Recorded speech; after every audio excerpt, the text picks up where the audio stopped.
여러분 안녕하십니까? 1월 28일 수요일 특집 뉴스 외전 시작하겠습니다.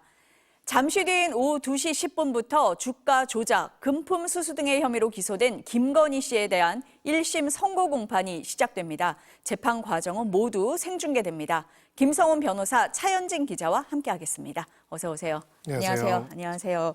변호사님, 먼저 윤석열 전 대통령, 한덕수 전 총리하고는 달리 법원이 생중계를 허용하느냐 마느냐를 두고 좀 고심을 했던 것 같습니다. 근데 결국 생중계를 결정을 했는데 어떤 배경이라고 보세요? 네, 사실 이 첫 질문이 오늘 재판의 본질과 굉장히 맞닿아 있다고 생각을 합니다. 자, 고심을 했던 가장 큰 이유는 전직 공직자에 대한 재판이 아니기 때문에 이것을 생중계하는 것이 맞는가에 대한 고심을 했던 것으로 보이고요. 그럼에도 불구하고 생중계를 한 이유는 공직자의 공적인 비리와 문제와 같이 이 사건이 가지는 공적 관심사항, 국민들의 알 권리가 높다라고 판단했기 때문입니다. 자, 이 두 가지를 우리가 같이 교차하는 거 이번 사건의 본질이라고 보고요. 원래대로라면은 대통령 배우자라는 어떤 자리도 아니고 공직도 아니고 공적인 권한을 행사할 수 있는 무엇이 아닙니다. 단순하게 공직자의 부인일 뿐인 것이죠. 그럼에도 불구하고 그것을 마치 어떠한 공적인 권력, 정치적인 권력을 획득한 것처럼 임의적으로 사용했을 뿐만 아니라 개인의 비리와 문제에 관해 가지고 공적인 과정으로서의 수사 자체가 제대로 이루어지지 않았던 모든 부분들을 고려했을 때 이것은 어떤 사인의 범죄 행위뿐만이 아니라 마치 우리의 공적인 권력의 운영과 정리 과정들이 왜곡되거나 문제가 될 수 있었다는 비리를 다루는 중요한 요소이기 때문에 국민들의 알 권리가 그만큼 있다라고 판단했다. 이렇게 보는 것이 중요하다고 생각합니다. 오늘 혐의라는 게 개인적인 비리라기보다는 권력형 비리다. 네. 그래서 국민의 관심사, 알 권리를 더 존중할 필요가 있었다. 이렇게 변호사님 보시는 것 같습니다. 김건희 씨가 받고 있는 혐의가 굉장히 다양한데 오늘은 3개 혐의에 대해서 선고가 나오는 거죠? 네, 오늘 1심 재판부가 판단할 사건은 크게 3가지입니다. 도이치모터스 주가 조작 사건의 자본시장법 위반 혐의, 그리고 통일교 금품수수 사건의 특가법상 알선수재 혐의, 그리고 이른바 명태균 게이트의 정치자금법 위반 혐의입니다. 도이치모터스 주가 조작 사건은 지난 2010년 10월쯤부터 대략 2년간 이 김건희 씨가 주가 조작 세력과 공모하여 시세 조정을 하는 방법으로 8억 1천여만 원의 부당이득을 취했다는 게 이제 핵심이고요. 통일교 금품수수 사건은 윤석열 전 대통령이 이제 당선된 뒤에 윤영호 전 통일교 세계본부장으로부터 김건희 씨가 총 3회에 걸쳐 청탁용 샤넬백과 그라프 목걸이 등을 받았다는 게 또 골자입니다. 마지막으로 이 명태균 게이트는 지난 2021년 6월부터 이제 윤 전 대통령 당선 무렵까지 김건희 씨가 이제 명 씨에게 수십 차례 여론조사 결과를 전달받고 그리고 이에 대한 대가로 그에 치러진 이 국회의원 보궐선거에서 김영선 전 의원이 공천받는 데 관여했다는 게 핵심입니다. 변호사님, 지금 이제 차현진 기자가 3개 혐의에 대해서 얘기를 했는데 먼저 자본시장법 위반 혐의, 도이치모터스 주가 조작 혐의인데요. 사실 관련자들 상당수가 유죄 판결을 받은 상태인데 김건희 씨 같은 경우는 검찰에서 무혐의 처분을 받았습니다. 오늘 판결에서 변호사님은 어떤 부분에 좀 주목을 하십니까? 네. 도이치모터스 주가 조작에서의 공동 정범으로서의 책임을 질 것인가가 법률적 쟁점의 핵심이라고 보이고요.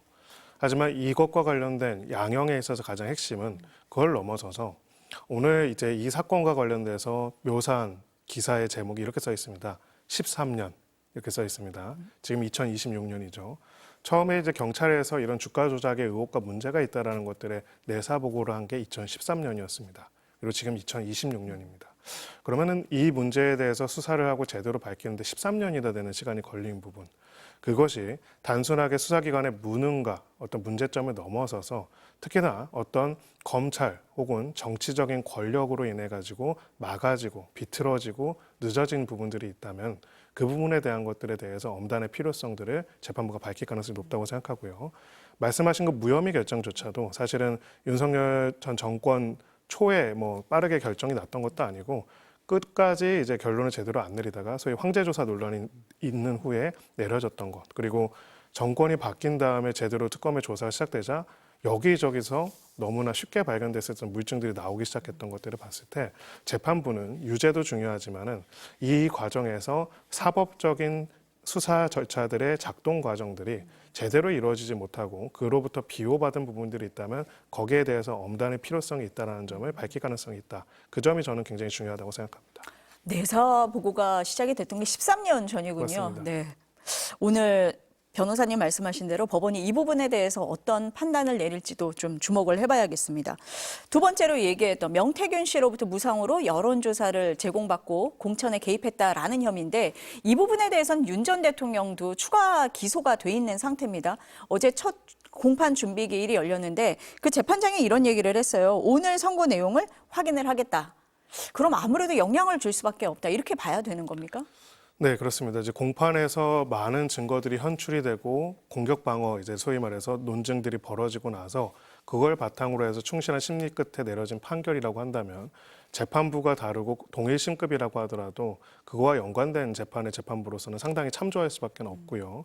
그런 점에 있어서 이제 객관적인 팩트로서는 윤석열 피고인에 관련된 부분도 있겠지만 또 그 앞에 앞서가지고 이러한 과정들에 대해서 명태균 씨가 공천에 개입하고 또 여론조사를 하고 여론조사 비용들을 따로 받지 않고 이런 방식의 행위들을 했는지 그 과정에서 김건희 씨와 관련돼서 어떤 소통들이 이루어졌는지 이런 부분들이 이번 재판에서 오늘 재판에서 상당히 드러날 것으로 보입니다.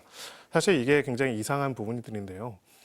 당시 이제 심지어는 또 시기에 따라서 당선인의 배우자에 불과했는데 여론조사의 결과와 관련돼서 특정한 일종의 브로커라고 할 수 있는 사람과 계속적으로 소통을 한다는 것도 말이 되지가 않고 공천과 관련해서 소통을 한다는 것도 말이 되지가 않고 공직이라는 거는 공적인 모니터링과 관리 시스템이라는 겁니다. 결국은 국민들의 권력을 위임하는 거기 때문에 누가 어떻게 받는지가 명확하게 드러나고 거기에 통제되고 해야 하는 것인데 전혀 그렇지 않은 사람이 그런 것들을 했다는 부분들이 어떻게 드러나는지가 핵심이고요.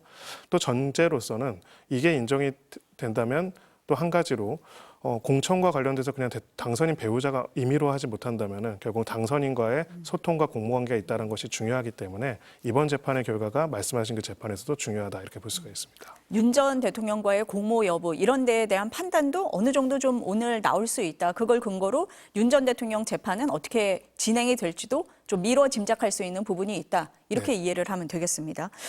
차 기자, 오늘 그 김건희 씨 말고 권성동 의원과 윤영호 전 본부장에 대한 선고도 있죠. 네.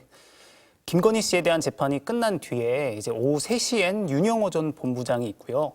또 오후 4시엔 권성동 의원에 대한 1심 선고가 예정돼 있습니다.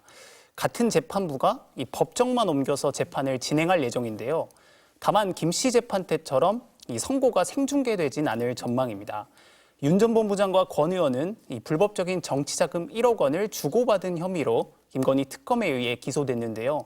앞서 결심 공판에서 특검은 윤 전 본부장과 또 권 의원 모두 징역 4년을 선고해달라고 재판부에 요청했습니다.